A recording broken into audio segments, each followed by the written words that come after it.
Not too long ago, I was sitting on my living room floor after my sons had gone to bed, trying to take in the events of the last year. My father, who was never sick a day in his life, had just died of Alzheimer's at the age of 61. My marriage, which had cracks in it that I had never seen, was over. My job, which I loved and thought I was pretty good at, was eliminated. And my shoebox of a house, for which I had sacrificed more than I could afford, was literally falling apart on top of me, with plumbing leaks and ceiling pieces crumbling down. And all I could think of was this class I had taught called Principles of Positive Psychology, whose main point was how only 10% of our happiness is determined by our circumstances. Yeah, right. And then I was reminded of all the students I had written college recommendations for, who had worked so hard to get into the college of their dreams.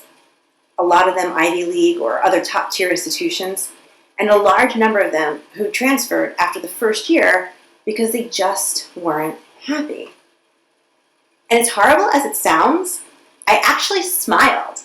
Not because I was happy that they were unhappy enough to have to leave one school for another, but because it gave some credibility to this hippy-dippy, goddessy, circly, kumbaya idea that maybe, just maybe, our overall happiness is not determined by our circumstances.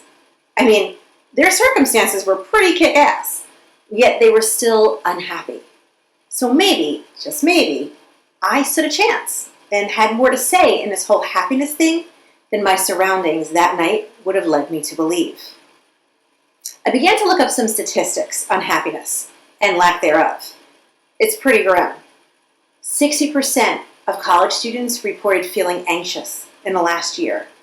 40% felt overwhelmed in the past week. Only 33% of Americans report feeling happy. Students remember 81% of negative words they have heard in one day and only 31% of the positive words. And the United States barely cracked the top 20 of 156 countries in terms of its citizens' overall happiness. Finland was number one, if you're wondering. You know, the country where teachers earn a higher salary than almost any other profession. Just saying. So before we continue, it's probably a good idea to define this notion of happiness. After all, it can mean different things to different people. But just to frame this discussion better, I'm going to go with an expert of psychology on happiness. According to Sonia Lyubomirsky, author of The How of Happiness and Myths of Happiness, there are two components.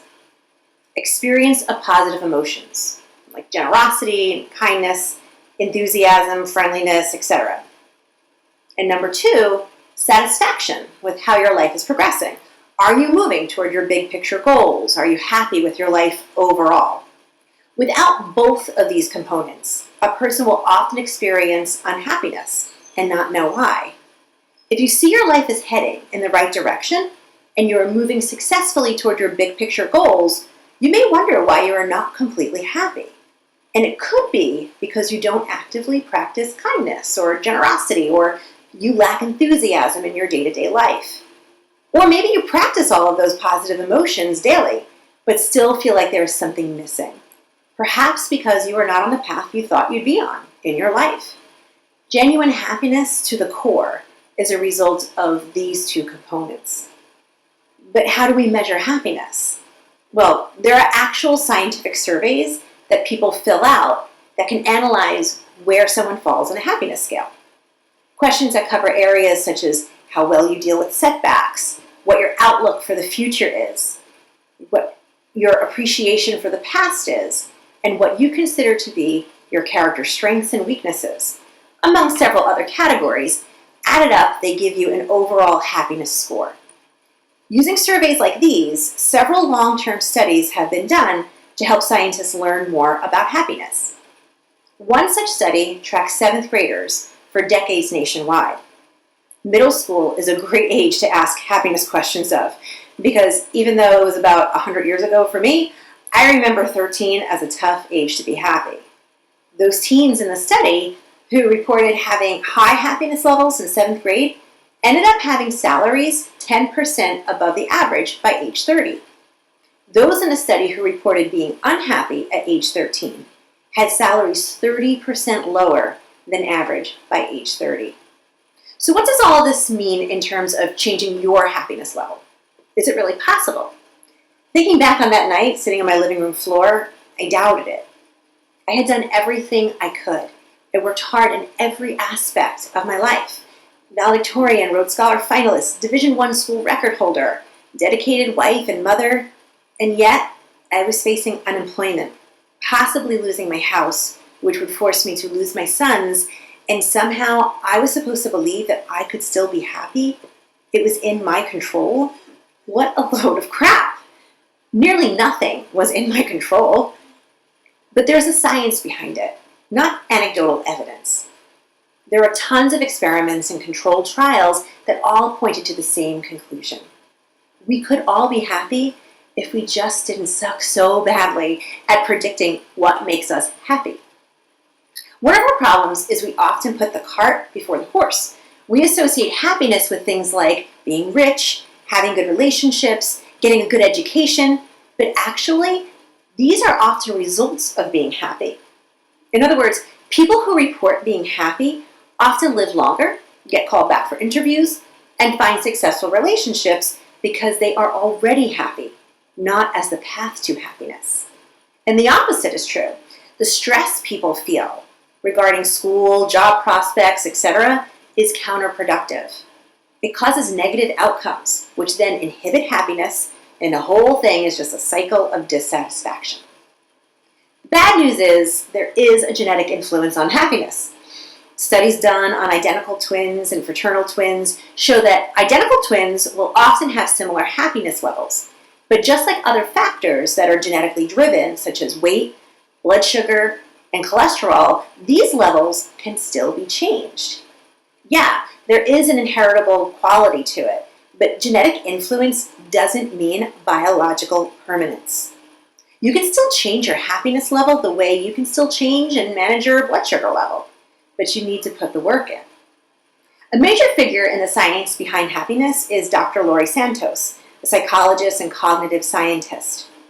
After observing her students at Yale University and recognizing their increased depression and anxiety, she decided to teach a course on happiness called Psychology in the Good Life. What is happiness and how do we achieve it?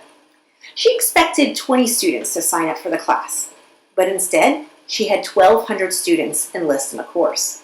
Clearly, people felt they needed guidance on happiness.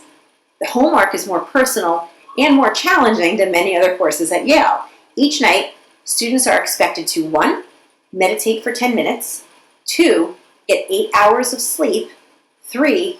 Write down 5 things they are grateful for, and 4. Do something kind for others. She warns changing our circumstances will not change our happiness.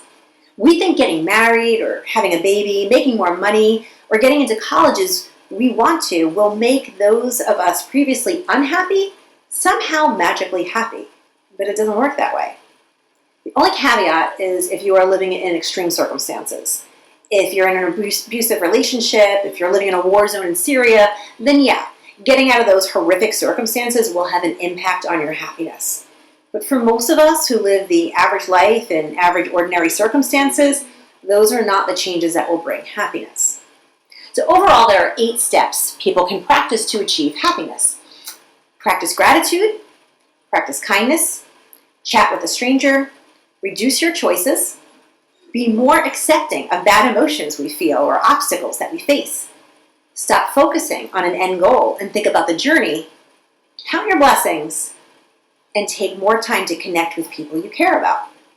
For the sake of time, I'm only going to talk about one of these and the science behind it, choosing the topic I feel most people in this room can relate to, counting your blessings.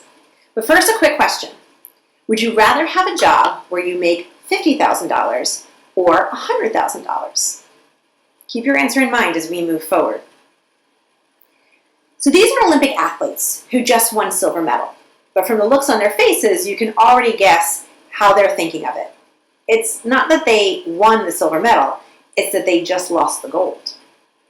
And it's not just one athlete or one country or one favorite who finished lower than expected. No, the expression of disappointment with a silver medal knows no barrier. So prolific is this reaction from people who just beat everyone in the world but one person that a study was done on who is happier on the podium, silver medalists or bronze medalists. Using photos from a moment of triumph or of defeat in the Barcelona Olympics, psychology students assigned each athlete a score of 1 to 10, rating the facial expressions of the athletes when they realized they placed either second or third, 1 being the greatest of agony and 10 being the greatest expression of ecstasy. They found that the bronze medalists scored an average of 7.1 out of 10 on a scale of happiness expression, meaning they were above the middle of the road and scoring closer to ecstasy than agony. The silver medalists, they scored an average of 4.8, making them the unhappiest people on the podium. And when you put that score of below 5 into perspective, the silver medalists are not just not as happy as the other people on the podium, they're downright unhappy with their performances. Why would they be less happy than the people they've beaten? It's actually a pretty common cognitive bias that we all fall victim to. We incorrectly frame our experience and we fail to count our blessings. When silver medalists are standing on the podium, more times than not, they're thinking about the gold medal and how close they were to fulfilling their dreams. The goals they had, maybe from the time they were just starting out in the sport, have led to this moment. And nowhere in there did they imagine anything less than gold. The imagined reality is not matching up with the current reality. They are framing their experience by focusing on the imagined reality. The bronze medalists, they're not looking at the gold medalists at all. They're not even looking at the silver medalists, at least not the bronze medalists who scored 7 out of 10 in the Barcelona study. No, instead, they're looking at all the athletes they beat to make it to the podium. They're looking at what they could have missed out on and narrowly achieved. They are framing their experience by appreciating the reality of the moment, not some imagined reality they concocted years ago. Quite simply, they are counting their blessings. The alternative reality we pay attention to frames our experience and affects our happiness. If the silver medalists were able to look at the bronze medalists and all the others they defeated, they probably would have enjoyed the podium moment more. But can we blame them? I mean, after all, we do the same thing all the time. Remember when I asked you if you would rather make $50,000 or $100,000? I think most of us would have been happy choosing $100,000, myself included. But what if I now told you that at your place of work, many people make $50,000, some make $100,000, and a few make $200,000? Would that same salary of $100,000 make you feel just as happy if you knew that there are people around you making $200,000? You might still be happy, but would you be as happy? And then ask yourself this. Think of grades. When a test gets handed back, how happy are you with a B+ when you find out everyone else averaged in the C range? But what if on that same test you still scored the same B+, but then found out everyone else averaged in the A range? Or make it even tougher, you scored an A-, but then found out most people scored either an A or an A+. That A- would feel a lot better if you found out most people were in the B range, wouldn't it? Our desire to compare ourselves to others is often what drives our unhappiness. And what's worse, we often choose the most unreasonable standard to compare ourselves to. We choose the gold medal winner, the one person in the world who is better than us, instead of looking to the left and seeing all the others we have beaten. And while you can argue that competition and comparing ourselves to others can make us driven and increase our productivity, just remember that satisfaction, overall happiness, is quite different from productivity. The science tells us most of us are unhappy living this way. The science. It tells us a lot about how we can become happier, and it's usually not what we think. But are we really willing and ready to make the changes? Are we willing to believe that our circumstances are only 10% of what makes us happy or unhappy? After all, it's a lot easier to be able to sit back, claim to be a victim of circumstance, and not do any of the heavy lifting necessary to frame our experience. Sometimes that living room floor looks so inviting, and getting up from it feels pointless. But I take bigger comfort in the science and in knowing that I have more to say about how happy I can be than anyone or anything else.